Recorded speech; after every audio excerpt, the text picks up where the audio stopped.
সারা পৃথিবীতে যে যখন যেই পর্যায়ের একজন ইউনিয়ন পরিষদের সাধারণ মেম্বার থেকে নিয়ে একবারে প্রাইম মিনিস্টার প্রেসিডেন্ট পর্যন্ত গোটা দুনিয়াতে ক্ষুদ্র থেকে ক্ষুদ্র এবং বৃহত্তর থেকে বৃহত্তর দায়িত্ব বা ক্ষমতা যারা পান, আল্লাহ যেহেতু দেন, আল্লাহ যেহেতু নির্বাচন করেন, তাহলে তারা আল্লাহর প্রিয় বান্দা। কি বলেন? আল্লাহ রাব্বুল আলামিন এই পৃথিবীতে আমাদের সকলকে দায়িত্বশীল করে পাঠিয়েছেন। এমন কোনো মানুষ পাওয়া কঠিন যে মানুষ কারোর না কারোর দায়িত্বশীল নন।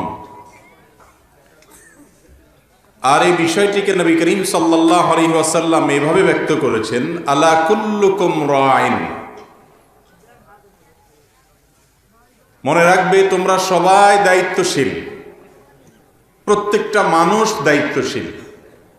ওয়া কুল্লুকুম মাসউলুন আন রাইয়াতিহি, আর কিয়ামতের দিন প্রতিটি দায়িত্বশীল মানুষকে তার দায়িত্ব সম্পর্কে আল্লাহর কাছে জবাবদিহিতার মুখোমুখি করা হবে, যে দায়িত্ব কতটুকু সঠিক এবং যথাযথভাবে পালন করা হয়েছে। এই পৃথিবীতে আমরা যে যতটুকু পরিধির দায়িত্ব পালন করছি, সে ততটুকু পরিধি নিয়ে আল্লাহর কাছে জবাবদিহি করতে হবে। একজন নারী, তিনি যদি সংসারী হয়ে থাকেন, তাহলে সেক্ষেত্রে তার সংসারে, তার সন্তান সন্ততি, তার পরিবারে, তার বাসায় যে লোকগুলোর দায়িত্ব তিনি পালন করছেন, তাদের দেখভাল তিনি ঠিকমতো করেছেন কিনা, তাদের প্রতি তিনি ইনসাফ রক্ষা করেছেন কিনা, আল্লাহ এবং তার রাসূল সাল্লাল্লাহু আলাইহি সাল্লামের নির্দেশনাগুলো আমলে এনেছেন কিনা, এ ব্যাপারে তাকে জিজ্ঞাসাবাদ করা হবে। আমাদের দেশে জনপ্রতিনিধি নির্বাচন চলছে। জনপ্রতিনিধি যারা নির্বাচিত হচ্ছেন, দায়িত্ব পাচ্ছেন, দায়িত্বে আসছেন, চেয়ার বা গদিতে বসছেন, তারা প্রত্যেকটা মানুষ নিজ নিজ দায়িত্বের পরিধি অনুযায়ী আল্লাহর কাছে জবাবদিহিতার মুখোমুখি হতে হবে। কারণ তারা প্রত্যেকের যার যার পরিধি অনুযায়ী দায়িত্বশীল, আল্লাহর পক্ষ থেকে কি দায়িত্বশীল। এই দায়িত্বটাকে আমরা অবশ্য ক্ষমতা বলতে বেশি পছন্দ করি। যেটাকে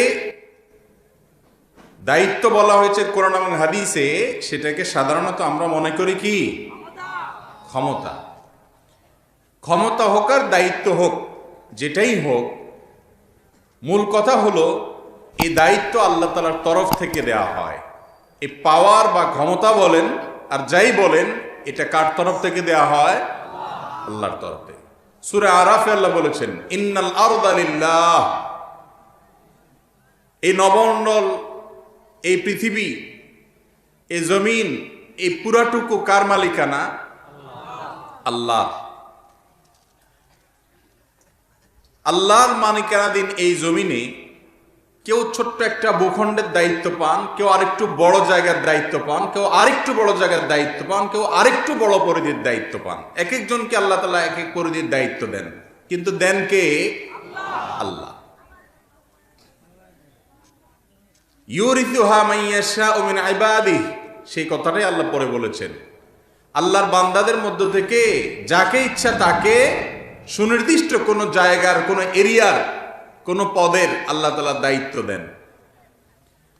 সূরা আলে ইমরানে আল্লাহ বলেছেন, কুলিল্লাহুম্মা মালিকাল মুলক, হে রাসূল বলে দিন, হে আল্লাহ, আপনি হলেন সমস্ত রাজত্বের রাজা, আপনি সমস্ত রাজত্বের একচ্ছত্র এবং আসল রাজা, আসল মালিক আপনি।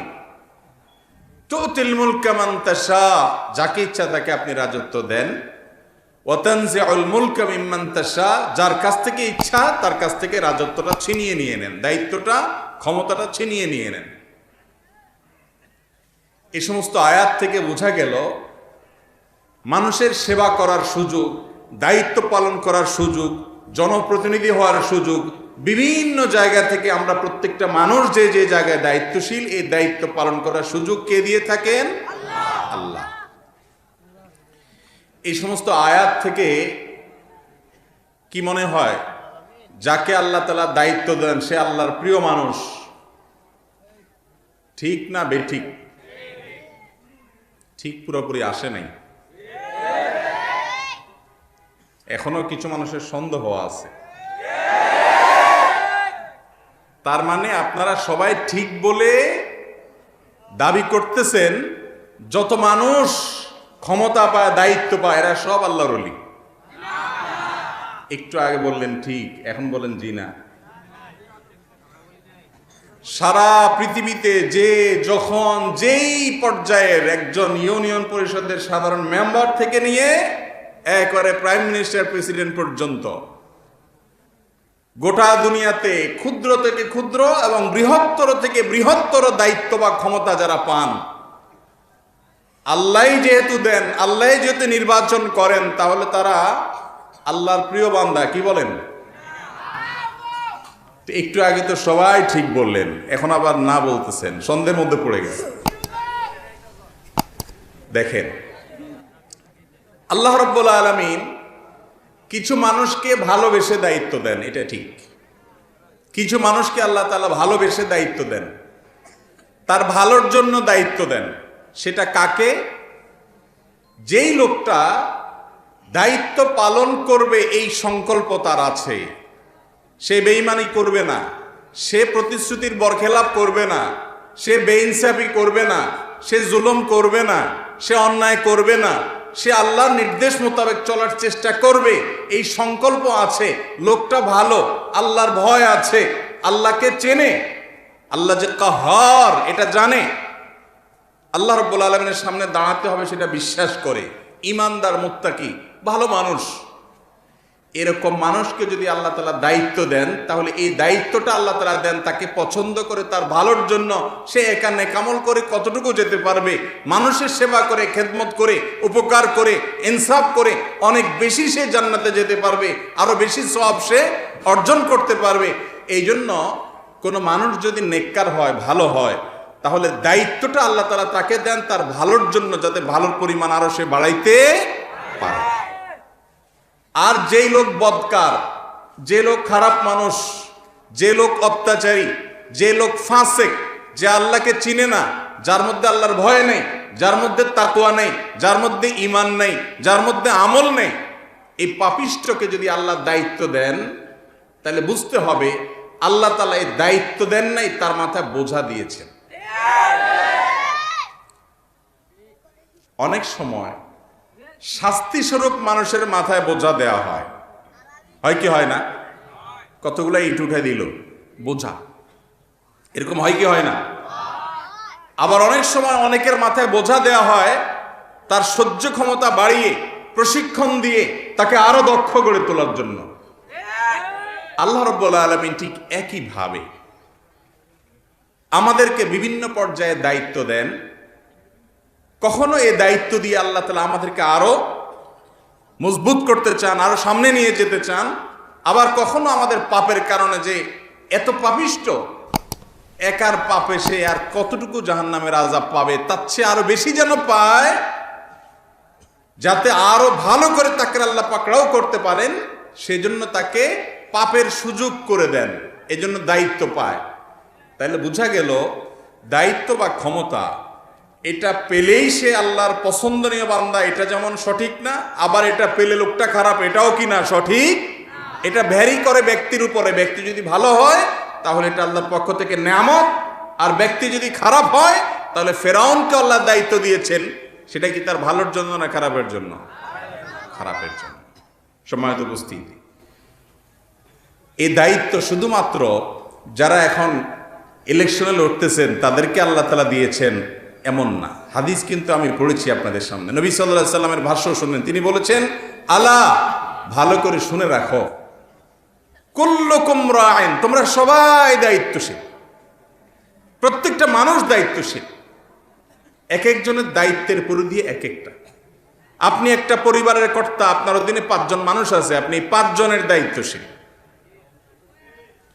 আপনি একটা দোকানের ম্যানেজার, আপনার অধীনে 3 জন কর্মচারী আছে, আপনি 3 জনের দায়িত্বশীল। আপনি একটা পরিবারের কর্তা, আপনি বাবা, আপনার সন্তান আছে, ছেলে মেয়ে আছে, আপনার স্ত্রী আছে, আপনার ছোট ভাই বোন আছে, আপনি সবার দায়িত্ব পালন করছেন, আপনি এই লোকগুলোর দায়িত্বশীল। একটা মাদ্রাসার সভাপতি, সেক্রেটারি তিনি এবং কমিটির সদস্যরা তারা এই মাদ্রাসাটা পরিচালনার জন্য দায়িত্বশীল।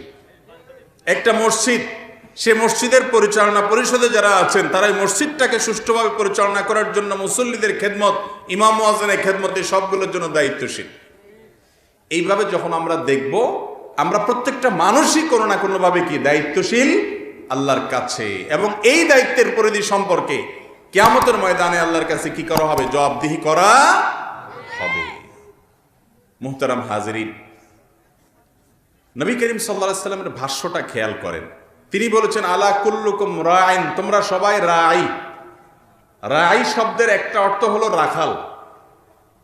রাই শব্দের একটা অর্থ কি ভাই? তোমরা সবাই রাখাল, নবীজি বলেছেন। কিভাবে রাখাল? আমরা কি রাখালি করি? তো নবীজি আমাদেরকে রাখাল বললেন যে মূলত আমরা বিভিন্ন মানুষের দায়িত্ব পালন করি। একজন রাখাল যেরকম অনেকগুলো প্রাণীর দায়িত্ব পালন করছে, আপনি একজন মানুষ অনেকগুলো মানুষের দায়িত্ব পালন করছেন। ব্যাপারটা এরকম যে রাখাল যাদের দায়িত্ব পালন করে সে কি তাদের মালিক? বুঝেন নাই কথা? রাখাল যে প্রাণীগুলোর দায়িত্ব পালন করে, রাখালি করে, সে কি সেগুলোর মালিক হয়? তার দায়িত্ব কি থাকে? এগুলা শুধু দেখভাল করা, যাতে ঠিকঠাক মতো কোনো অসুবিধা যেন না হয়। এটার মালিক আরেকজন, তার হলো দেখভাল করার দায়িত্ব। ঠিক না ঠিক? এই পৃথিবীটা কার? আল্লাহ। আমরা হলাম রাখাল। আল্লাহ তাআলা আমাদেরকে যাকে যতটুকু দায়িত্ব দিয়েছেন তিনি ততটুকু দায়িত্ব পালন করতেছেন। মালিক চাইলে আবার রাখাল চেঞ্জ করে। ঠিক না ঠিক? মালিক চাইলে রাখাল চেঞ্জ করতে পারে না। আল্লাহ রাব্বুল আলামিন এই পৃথিবীতে যাকে যে দায়িত্ব দেন, রাজত্ব দেন, ক্ষমতা দেন, দায়িত্ব দেন, যেটাই বলেন, এটা কি চিরকালের জন্য নাকি চেঞ্জ হয়? চেয়ারে লোক চেঞ্জ হয় না? তাহলে বোঝা গেল আমরা আসলে কেউ মালিক না, আমরা রাখাল। আমরা আসলে কেউ মালিক না, আমরা কি ভাই? যদি মালিক হতাম তাহলে তো চেঞ্জ হতো না। মালিকানা তো স্থায়ী বিষয়। তাহলে বোঝা গেল মালিকানা কার? আল্লাহ। আর আমরা হইলাম কি? রাখালের মতো।